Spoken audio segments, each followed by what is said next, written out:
काफी वायरल हुए थे। सोशल मीडिया पर कविताएं लिखी जा रही थी, बेचती थी। ऑपरेशन सिंदूर ने देश के लोगों को देशभक्ति के भावों से भर दिया है, तिरंगे में रंग दिया है। आपने देखा होगा देश के कई शहरों में, गांवों में, छोटे छोटे कस्बों में आतंक के खिलाफ लड़ाई को नया विश्वास और उत्साह दिया है। साथियों, অপারেশন সিন্দুর আপনাদের কাছে আহ্বান জানাবো যে সবচেয়ে পহলে দেশ, যেটা মোদিজি বলেন সবার আগে দেশ আছে বলেই, দেশ সার্বভৌমত্ব, নিরাপত্তা, অখণ্ডতা আছে বলেই আমরা নিশ্চিন্তে ঘুমাতে পারি। আর দেশের অখণ্ডতা ততদিন সুরক্ষিত থাকবে মোদিজি যতদিন প্রধানমন্ত্রী থাকবে, আমাদের সরকার যতদিন দিল্লিতে থাকবে। বিগত দিনে আপনারা দেখেছেন উগ্রপন্থা, বম ব্লাস্ট, মন্দির, পার্লামেন্ট, এমন অনেক কিছু হয়েছে, অক্ষরধাম। সেদিকে আমরা না গিয়ে আজকে দেশ কোথায় ছিল, বর্তমানে মোদিজির নেতৃত্বে কোথায় আমরা দাঁড়িয়েছি। রাইজিং নর্থ ইস্ট হচ্ছে আজকে মন কি বাতে মোদিজি বলেছেন। এই রাইজিং নর্থ ইস্টে আমাদের মুখ্যমন্ত্রী অংশগ্রহণ করেছেন। 15,000 কোটি টাকার উপর ইনভেস্টমেন্ট ত্রিপুরাতে আসছে।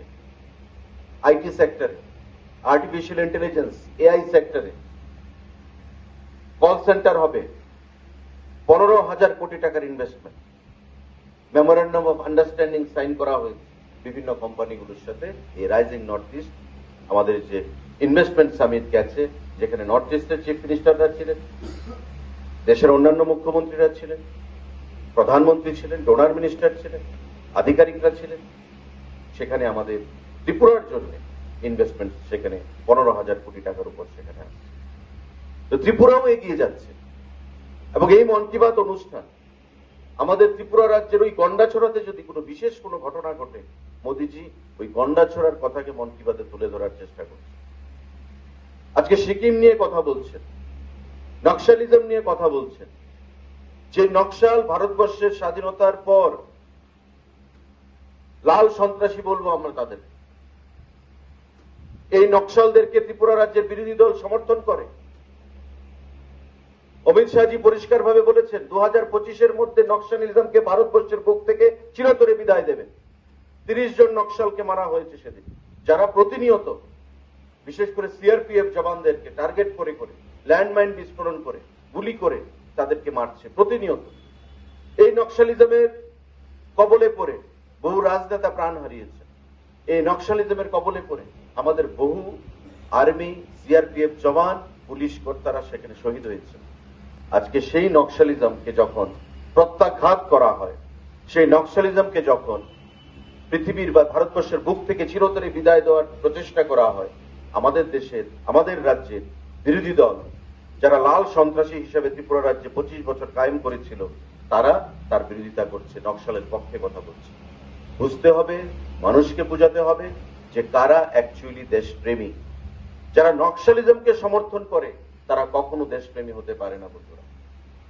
আর যারা বলেন সবকা সাথ সবকা বিকাশ, এক ভারত অখণ্ড ভারত, আজকে তাদেরকে ওই দেশদ্রোহীরা বলছে তারা নাকি গণতন্ত্র বিরোধী। আজকে আমাদের বিচার করতে হবে। নকশালিজমের একটা নিউজ, মোদিজি বলছিলেন যে মহারাষ্ট্রের কাটিগিরি একটা গ্রাম, প্রথমবার বাস গেছে। স্বাধীনতা হয়েছে 1947। আজকে কত সরকার এসছে, কত সরকার গেছে রাজ্যে এবং কেন্দ্রে, কিন্তু ওই কাটিগিরি জেলাতে, গ্রামে প্রথমবার বাস গেছে। মানুষের মধ্যে ঢাক ঢোল পিটিয়ে বাসকে স্বাগতম জানানো হয়েছে।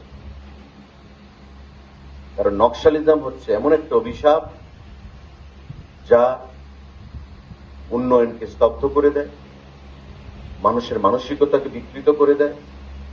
তারা পাকিস্তানের মদতপুষ্ট উগ্রপন্থা থেকে কোনো অংশে কম নয়। সুতরাং ভারতবর্ষের সার্বভৌমত্ব, ভারতবর্ষের অখণ্ডতা, ভারতবর্ষের অগ্রগতি, দেশের নিরাপত্তা এবং আমাদের ফেডারেল যে স্ট্রাকচার, যুক্তরাষ্ট্রীয় আমাদের যে কাঠামো, কেন্দ্রের সঙ্গে রাজ্যের, সেগুলো আমাদের রক্ষা করতে গেলে একদিকে যেমন উগ্রপন্থার বিরুদ্ধে আমাদের লড়াই করতে হবে, দ্বিতীয় আমাদের নকশালিজমের বিরুদ্ধেও লড়াই করতে হবে, যেটা ভারতবর্ষের সরকার অমিত শাহ, নরেন্দ্র মোদী নেতৃত্বে সুন্দরভাবে আমরা সম্পন্ন করছি। একদিকে দেশের নিরাপত্তা, বৈদেশিক শত্রুদের বিরুদ্ধে আমাদের লড়াই চলবে, একদিকে উন্নয়নের লড়াই চলবে, অন্যদিকে দেশের সার্বভৌমত্ব অখণ্ডতাকে রক্ষা করার জন্য আমাদের লড়াই চলবে। মোদীজির মন কি বাতের অনুষ্ঠান আজকে 122তম এপিসোড, তাই খুবই গুরুত্বপূর্ণ এপিসোড। আমরা প্রত্যেকে এখানে উপস্থিত হয়েছি, আপনারা যারা উপস্থিত হয়েছেন আমি আপনাদেরকে অনেক অনেক শুভেচ্ছা জানাচ্ছি। মন্ডল সভাপতিকে শুভেচ্ছা জানাচ্ছি এত সুন্দর অনুষ্ঠান আয়োজন করার জন্য। যারা উপস্থিত আছেন আমাদের মধ্যে মাননীয় মন্ডল সভাপতি অরিন্দম চৌধুরী থেকে শুরু করে মণি মুক্তাদি আছেন, কাউন্সিলর আছেন, আমাদের যুব মোর্চা দুজন নেতৃত্ব রানা ঘোষ, প্রসেনজিৎ ঘোষ থেকে শুরু করে এখানকার প্রত্যেক মন্ডল স্তরের নেতৃত্বরা, বুথের নেতৃত্বরা, শক্তি কেন্দ্রের নেতৃত্বরা এবং আমার গুরুজনেরা যারা আছেন সবাইকে আমি আবারও অনেক অনেক শুভেচ্ছা অভিনন্দন জ্ঞাপন করছি। साहस और बदलते भारत की तस्वीर है, काफी वायरल हुए थे। सोशल मीडिया पर कविताएं लिखी, भेंट की थी। ऑपरेशन सिंदूर ने देश के लोगों देशभक्ति के भावों से भर दिया है, तिरंगे में रंग दिया है। आपने देखा होगा देश के कई शहरों में